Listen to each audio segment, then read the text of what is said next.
మగవులు మెచ్చే ఆషాఢం sale Chennai shopping mall ఆడి KG sale.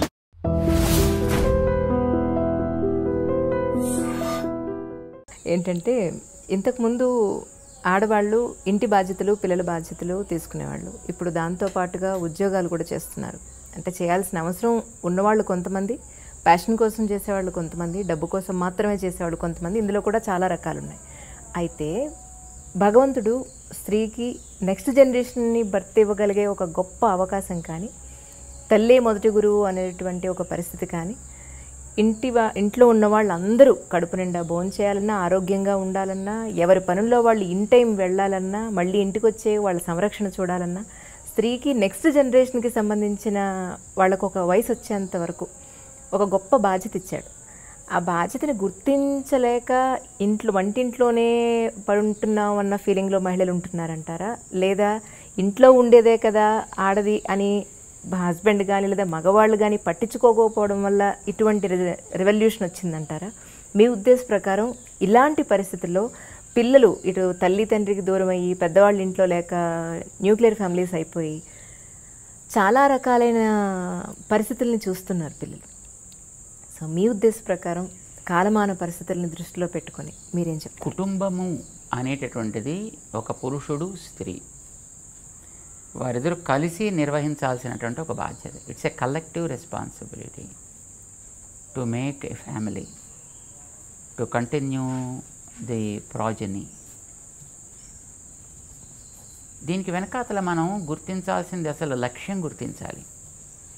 కుటుంబాన్ని ఏర్పరచడంలో కూడా ఒక లక్ష్యం ఉంది మన పూర్వపురుషులకి. లేకపోతే ఇప్పుడు అడవుల్లో తిరిగేటటువంటి పశువుల్లాగా హాయిగా ఎప్పుడు వాడికి భావం కలిగితే, ఎప్పుడు ఆమెకి భావం కలిగితే అప్పుడు ఇద్దరు కలవడం, ఎవడో సంతానానికి అనడం, తర్వాత వాళ్ళ దారిని వాళ్ళని వదిలేయడం, వీళ్ళు మానని వీళ్ళు తిరగడం, ఇలా చేయొచ్చు కదా మనుషులు కూడా. కానీ మనిషికి అట్లాంటి స్థితి ఏర్పరచలేదు. మనిషికి ఒక కుటుంబము, ఒక బాధ్యత, ఒక పరంపర ఇవి ఏర్పడ్డాయి. కుటుంబ వ్యవస్థ ఈవేళ మనం చూసేటటువంటి భారతీయ వైదిక కుటుంబ వ్యవస్థ అనేటటువంటిది మంచి ప్రాక్టీసెస్ కోసం ఏర్పడ్డది. మంచి ప్రాక్టీసెస్కి ధర్మము అని పేరు.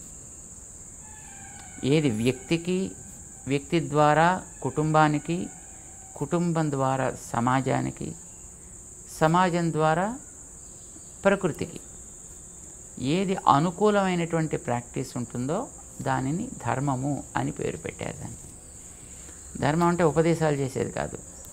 No, it is not something lies in the books also. It is a good practice that comes from person to the person by word of mouth. ఇలాగ రావడానికి ఒక వ్యవస్థ, పురుషుడు స్త్రీ కలిసి ఒక లక్ష్యం కోసం జీవించడం. Not just sharing the life is the purpose of the marriage. Sharing the life you can get anywhere, right? అంచేత కేవలం జీవిత భాగస్వామ్యం అనేటటువంటిది కష్టసుఖాలు పంచుకోవడం కోసమనే కాదు, నమ్మినటువంటి ఆచార విచారాలని కొనసాగించేటటువంటి జనరేషన్ని తయారు చేయడం కోసం. ఈ జనరేషన్ తయారు చేయడం అనే లక్ష్యం వచ్చేటప్పటికి ఒకరు ఆర్జించాలి, ఒకరు దాన్ని ప్రిజర్వ్ చేయాలి, యూటిలైజ్ చేయాలి. సే హస్బెండ్ పనిచేస్తున్నాడు అనుకోండి, భార్య ఆ బాధ్యత తీసుకోవాలి. లేదు భార్య పనిచేస్తాం అనుకోండి, హస్బెండ్ ఆ పని చేసుకోవాలి.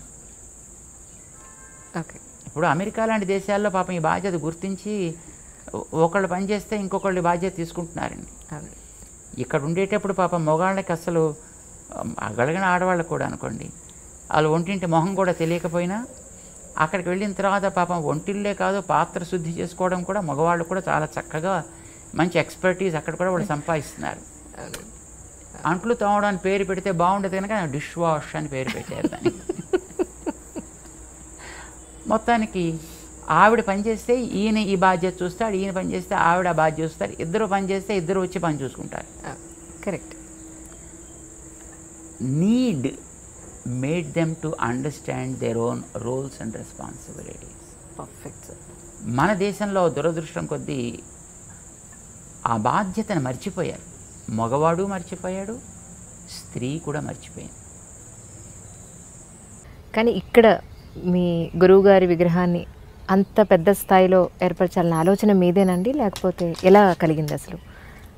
ఏదైనా మనం ఒక కార్యక్రమం చేస్తాం అనుకోండి, అది స్ఫూర్తిదాయకమైంది అనుకోండి, ఈ స్ఫూర్తి ఎంత ఎక్కువ మంది కలిగితే అంత బెటర్.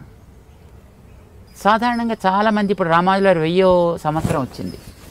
ఆ వచ్చినప్పుడు వాళ్ళు ఏదో సభలు పెడదాం, పుస్తకాలు ప్రింట్ చేద్దాం, అక్కడక్కడ ఆర్చెస్ కడదాం, ఇలాగ చాలామంది చాలా రకాలుగా చేశారు. అవన్నీ అప్పుడే అందరూ మర్చిపోయారు కూడా. మనం ఏదైనా ఒక కార్యక్రమాన్ని చేసినప్పుడు అది ఒక వ్యక్తి యొక్క వైలక్షణ్యాన్ని, అతనికున్న యునిక్నెస్ని సమాజానికి ఇవ్వగలిగేటట్లుగా ఉండాలి. రామానుజులు వారిచ్చినటువంటి ఆ 1000 ఏళ్ల క్రితపు స్ఫూర్తి ఈవేళ సమాజానికి అద్భుతంగా పనిచేస్తోంది. ఆయన పేరు మీద చెప్పుకోకపోయినా ఆ స్ఫూర్తి ఈవేళకి ఉంది జనాల్లో. సే ఫర్ ఎగ్జాంపుల్, 1000 ఏళ్ల క్రితం ఆడవాళ్ళకి దేవుడు మంత్రం చదవకూడదు, వినకూడదు, వింటే చెవిలో సీసం పోయాలి, అంటే నాలుగు తీసేయాలి. అవునండి. బ్రాహ్మణేతరులు ఎవరైనా కూడా ఏమైనా ఇలా అంటే వాళ్ళకు కూడా ఇంతే చేయాలి అనే సామాజికమైనటువంటి స్థితి ఉండేది. క్రూరంగా ఉండేది, దారుణంగా. దాన్ని బ్రేక్ చేసిన వారు రామానుజాచార్యుల వారు. ఆడ మగ తేడా లేకుండా, బ్రాహ్మణ అబ్రాహ్మణ అనే తేడా లేకుండా అందరూ కూడా ఒకే దైవానికి సంబంధించినటువంటి వాళ్ళమైతే ఆయన నామాన్ని అనడానికి ఎవరికి అధికారం ఉండాలి, ఎవరికి ఉండకూడదు కనుక. ఇప్పుడు when he is a universal father, I think everybody should have equal right to reach that father. ఇది ఆ 1000 ఏళ్ల క్రితం రామానుజుల వారు చెప్పారు. దాన్ని సామాజికమైనటువంటి విప్లవం ద్వారా, ఆధ్యాత్మికమైనటువంటి విప్లవం ద్వారా కూడా తీసుకురాగలిగారు. అందరినీ ఆనాటి elite of the society, rulers of the society, scholars of the society, common man of the సొసైటీని కూడా యాక్సెప్ట్ చేయించగలిగారు. ఎందుకంటే ఇవి నాలుగు ధృవాలు కలవవు. పాలకులు అంగీకరించిన దాన్ని బ్యూరోక్రాట్స్ అంగీకరించారు, బ్యూరోక్రాట్స్ అంగీకరించిన దాన్ని ఎలైట్ ఆఫ్ ది సొసైటీ అంగీకరించారు. వీళ్ళందరూ అంగీకరించిన కామన్ మ్యాన్కి ఉపయోగపడదు. అవునండి. సో ఈ 4 కోణాలని కూడా ఒక చోటకి తేగలగడం అనేది, వాళ్ళకి అనుకూలంగా ఉండేట్టుగా ఒక విధానాన్ని తయారు చేయడం అనేటటువంటిది is not a common thing. 1000 ఏళ్ల క్రితం రామానుజుల వారు ఆ పని చేయగలిగారు. ఒక భక్తి మూమెంట్ అనేదాన్ని తీసుకొచ్చారు వారు. ఆనాడు తెచ్చినటువంటి భక్తి మూమెంట్ తర్వాత మధ్వ సంప్రదాయానికి, వల్లభ సంప్రదాయానికి, చైతన్య సంప్రదాయానికి, రామానంద సంప్రదాయానికి, నింబార్క సంప్రదాయానికి, గౌడీయ సంప్రదాయానికి, ఈవేళ మనం చూసే స్వామినారాయణ సంప్రదాయానికి, ఇందరికీ కూడా అది మూలమైంది. వారిచ్చినటువంటి దాంట్లో ఒక్కొక్క పార్ట్ వాళ్ళు తీసుకుని వాళ్ళు దాన్ని చాలా చక్కగా ఎలాబొరేట్ చేసి ఒక అందమైన సిద్ధాంతం కింద రూపొందించి దాన్ని సమాజానికి ఈవేళ బహుముఖంగా ఇస్తున్నారు. But that is the origin. రామానుజుల వారు ఆ వేళ చేసింది ఈజ్ ద ఆరిజిన్. అది ఇంతవరకు ఉపయోగపడుతోంది. మధ్యలో బ్రిటిష్ వాళ్ళ యొక్క పాలన వల్ల కాస్త దాంట్లో డిస్టర్బెన్స్ ఏర్పడ్డా ఇప్పటిదాకా అయితే అది రూట్ అవుట్ కాల, ఇప్పటికీ కూడా స్ట్రాంగ్ రూటెడ్గానే ఉంది అది. ఇంకా రామానుజుల వారు ఆ వేళ ఇచ్చినటువంటి దాన్ని ఓకే, వాళ్ళ పేరు చెప్పకపోవచ్చు. ఇప్పుడు విమానాన్ని కనిపెట్టడానికి రైట్ బ్రదర్స్ కారణమై పాపం ఎముకలు విరక్కొట్టుకున్నా వాళ్ళ పేరు తెలియకుండా ఇవాళ విమానంలో తిరిగేవాళ్ళు కొంతమంది ఉన్నారు కదా, ఎంజాయ్ చేస్తున్న వాళ్ళు కొంతమంది ఉన్నారు కదా. సో ఆల్సో ఆ వేళ రామానుజుల వారు తీసుకున్నటువంటి ఆనాటి విప్లవాత్మకమైనటువంటి ఆ చర్య, దానికి వారు అనుభవించినటువంటి కష్టాలు నష్టాలు, 4 సార్లు ఆయన మీద విషప్రయోగం జరిగింది ఆ రోజుల్లో ఆయన చేసేటువంటి కార్యక్రమాలకి. అయినప్పటికీ he was able to with stand with all those things and he was just able to go head to resolve his own goal. So ఇవి ఎప్పుడు సమాజంలో ఉంటాయనుకోండి, ఆ వేళ వారు తయారు చేసినటువంటి మార్గం ఈవేళ ఇన్ని సంప్రదాయాల వాళ్ళు కూడా భక్తి అనేటటువంటి ఒక గొడుగు కింద హాయిగా జీవితాన్ని గడపడానికి మార్గాన్ని చూపిస్తోంది అన్నప్పుడు వారు వేసినటువంటి పునాది ఎంత గట్టిది. ఈ పునాది తర్వాత తరాలకు కూడా అందాలి. దీని మీద ఎవరు ఎక్కడ కావాలంటే అక్కడ వాళ్ళ సౌధ నిర్మాణం చేసుకోగలిగినటువంటి స్థితి ఏర్పడాలి. సో ఇది మా కోరిక. కానీ అంత దృఢంగా చేయాలంటే ఏదో చిన్న చేస్తే ఏదో సముద్రంలో కాకిరెట్లా అవుతుంది. అంచేత అది ప్రపంచం రికగ్నైజ్ చేసే స్థాయిలో ఉంటే తప్ప దాన్ని ఎవడూ కూడా కన్నెత్తి చూడడు. మేము మహిళలకి క్యాంప్స్ స్టార్ట్ చేసిన తర్వాత గమనించింది ఏంటంటే వాళ్ళకి ఏడాదికి ఒకసారైనా తప్పకుండా ప్యాప్ స్మియర్ టెస్ట్ అని ఒకటి ఉంది. దానిని వాళ్ళు చేయించుకోవాలి డాక్టర్స్ దగ్గర. అది చేయించుకోవాలంటే సుమారుగా 700 నుంచి 1000 రూపాయల దాకా ఖర్చు అవుతుంది. అంత డబ్బు ఖర్చు పెట్టడం వాళ్ళకి ఇష్టం ఉండదండి. వాళ్ళ కోసమని భర్త కోసం ఖర్చు పెడతారు, పిల్లల కోసం ఖర్చు పెడతారు, బంధువుల కోసం ఖర్చు పెడతారు, చీరల కోసం ఖర్చు పెడతారు, ఆభరణాల కోసం ఖర్చు పెడతారు, ఆరోగ్యం కోసం చేసుకోరు. వాళ్ళ ఆరోగ్యం మీద వాళ్ళకి దృష్టి ఉండదు. కానీ గృహంలో ఎవరికి అనారోగ్యం ఏర్పడ్డా పెద్ద ప్రాబ్లం లేదు. కానీ గృహిణికి అనారోగ్యం ఏర్పడినప్పుడు మొత్తం ఆ కుటుంబం అంతా అతలాకుతలం అయిపోతుంది. అది అందరికీ తెలిసిందే. అయినప్పటికీ ఆవిడకి ఏదైనా సమస్య వస్తే తెలిస్తే భర్త అంగీకరిస్తాడో అంగీకరించాడో, పిల్లల కష్టాలు వస్తాయేమో తను కనుక చేయకపోతే, సరే ఏదో కాస్త ఇంటి వైద్యం చేయించుకుని ఏదో మనం చూసుకుందాంలే, మేనేజ్ చేద్దాం అన్నట్టుగా ఉండిపోతారు. సాధారణంగా యావరేజ్ భారతీయ మహిళ యొక్క మనస్తత్వం అది. సో ఇలాంటి సిచ్యువేషన్లో వాళ్ళని మళ్ళీ 1000 రూపాయలు మీ హెల్త్ కోసం ఏం లేని దాన్ని వాళ్ళకి తెలియదు కదా, ఉందో లేదో కూడా వాళ్ళకి తెలియదు. అంచేది ఏం లేదని అనుకుంటారు. ఏం లేని దానికోసం 1000 రూపాయలు మీరు ఖర్చు పెట్టండి అంటే వాళ్ళు ఎందుకు పెడతారు? పెట్టరు. అంచేత మేము ఉచితంగానే మొత్తం ఈ క్యాంప్స్ అన్నీ చేస్తున్నామమ్మా. ఇదంతా కూడా ఎక్కడి నుంచో అక్కడి నుంచి తీసుకొచ్చి మన వాళ్ళు చేస్తున్నారు కార్యక్రమం.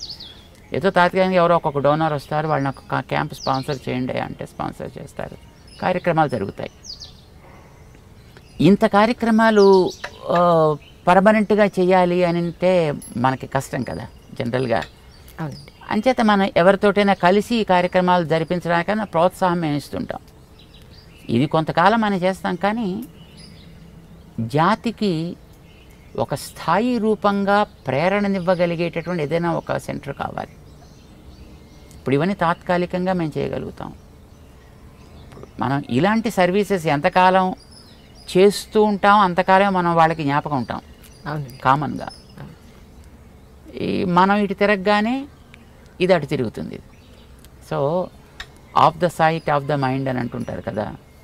సో అట్లా సమాజంలో మనం ఎంతవరకు అయితే యాక్టివ్గా ఉండగలుగుతామో అంతవరకే ప్రజలు ఆ కార్యక్రమం యొక్క లాభాన్ని పొందగలుగుతూ ఉంటారు వాళ్ళు. బట్ ఉచితంగా ఇలాంటి సర్వీసెస్ చేసేటటువంటిది సామాన్యంగా వ్యక్తి మీద ఆధారపడి ఉంటాయి. ఇప్పుడు ఆ వ్యక్తి కనుమరు అవ్వగానే మళ్ళీ ఇప్పుడు ఇవన్నీ కూడా చరిత్రలో కలిసిపోతాయి. అలా కాకుండా ఏదైనా ఒక ప్రేరణ కూడా సమాజానికి, అంటే వ్యక్తిని గమనించాలి, కుటుంబాన్ని గమనించాలి, సమాజాన్ని గమనించాలి, భౌతికమైన అవసరాలు చూడాలి, వీటితో పాటు వ్యక్తిలో ఆధ్యాత్మిక అవసరాలను కూడా చూడగలిగే స్థితి కావాలి. జనరల్గా నాకు ఆధ్యాత్మికత ఉందనుకుంటే వాడికి భౌతికం మీద శ్రద్ధ ఉండదు. భౌతికమైన కార్యక్రమాలు చేసేవాడికి ఆధ్యాత్మికత అంటే అదేదో అన్టచబుల్ అనుకుంటాడు. కానీ బట్ మనిషి అన్నప్పుడు ఇవన్నీ అందులో డిఫరెంట్ ఫ్యాసెట్స్. వ్యక్తిలో ఒక్కొక్కటి ఒక్కొక్క పార్ట్, ఇది ఒక్కొక్కటి ఒక్కొక్క భాగం అనే విషయాన్ని చాలామంది సమాజంలో మర్చిపోతుంటారు. కానీ ఇవన్నీ మర్చిపోకూడదు, ఇన్ని కలిపితేనే ఇది మనిషి అనేది రామానుజులు వారు 1000 ఏళ్ల క్రితం చెప్పారు. అందుకోసమని వారి ప్రేరణ మనం తీసుకున్నందువల్ల ఈవేళ ఈ రకమైన కార్యక్రమాలు చేయగలుగుతున్నాం.